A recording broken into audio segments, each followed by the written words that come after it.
நீற்றை தாழ தொழுமலவார் படைகள் ஆற்றும் தன்மைவரா அதிசூரன் சமரில் தோற்று வாழ திருநீருவம் சாத்த கண்டு மருந்தார் தெருந்தார் சமரில் தோற்று வாழா திருநீர் சாத்த கண்டு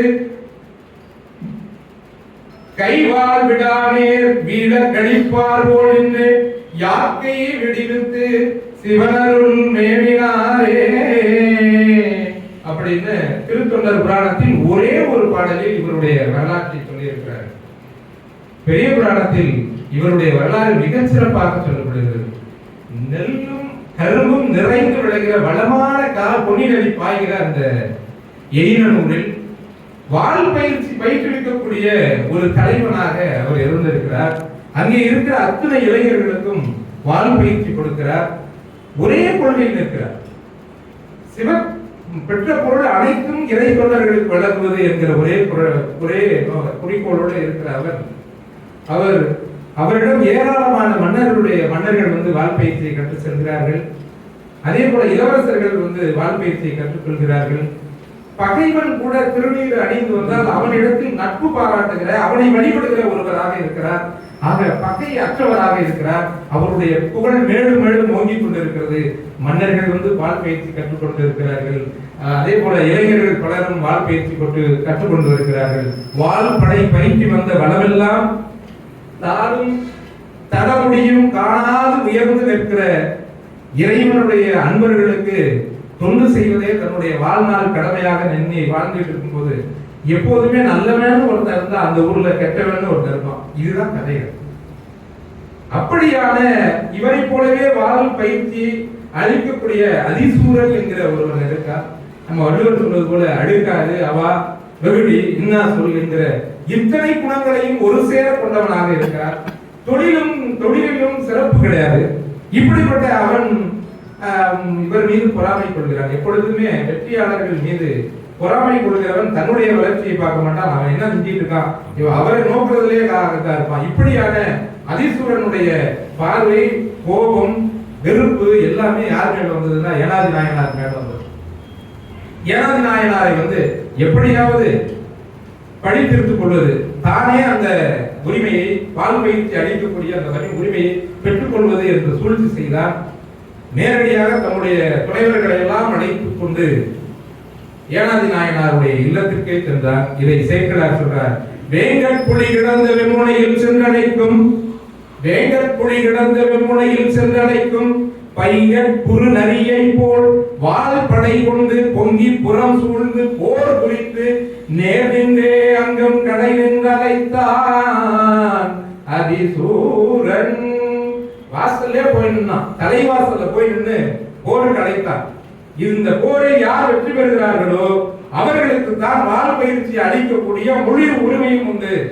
வா போருக்கு என்று அழைக்கும் போது ஒரு சேக்கிழாரே சொல்றாரு, வேங்கட் புலி கிடந்த உன்னுடைய புலி இருக்கிற ஒரு குகைக்குள்ள, புலியினுடைய குகைக்குள்ளேயே போய் அழைச்சா எப்படி இருக்கும். அந்த ஒளி கேட்ட உடனே ஒரு சிங்கத்தை போல எழுந்து புறப்பட்டு வருகிறார். அவரை சூழ்ந்து அப்படியே படை வீரர்கள் வருகிறார்கள்.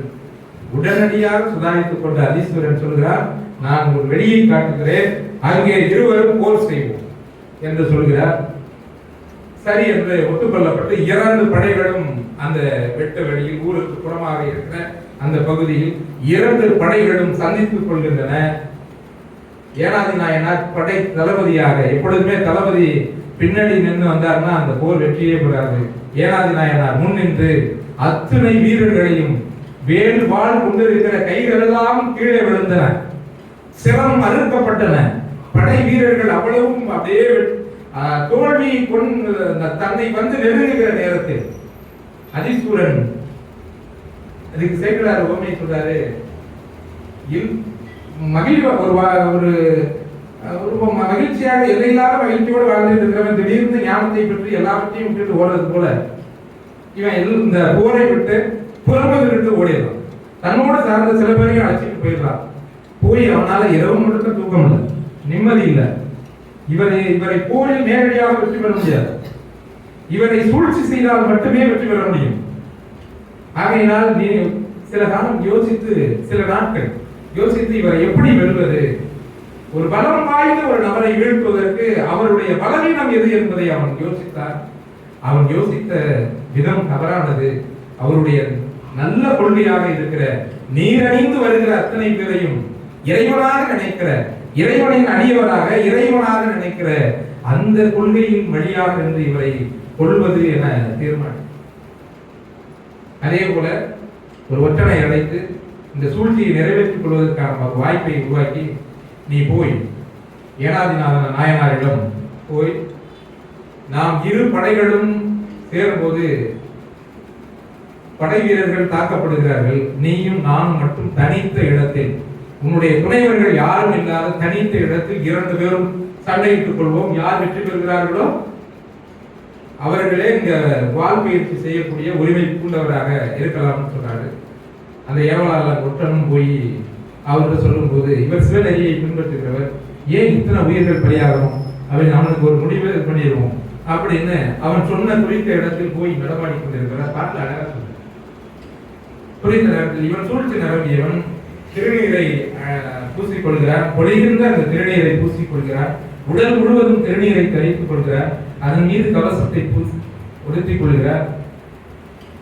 அதற்கு மேலாக அந்த தலையில் இருக்கிற திருநீருக்கு கேடயத்தை மறைத்துக் கொண்டு போருக்கு செய்யும் போது ஒரு புல்லநரியை போல போருக்கு சென்ற அவன் 2 பேரும் சந்தித்து போர் செய்கிறார்கள். அப்பொழுது வெகு பாய்ச்சலோடு ஏனாதி நாயனருடைய வாளானது அவனை வீழ்த்துவதற்காக போராடி கொண்டிருக்கிறது. இவனால் வீழ்த்த முடியவில்லை. தடுக்கிற வேலையை மட்டுமே செய்து கொண்டவன் சரியான நேரம் பார்த்து தம்முடைய உயிர் இருக்குமே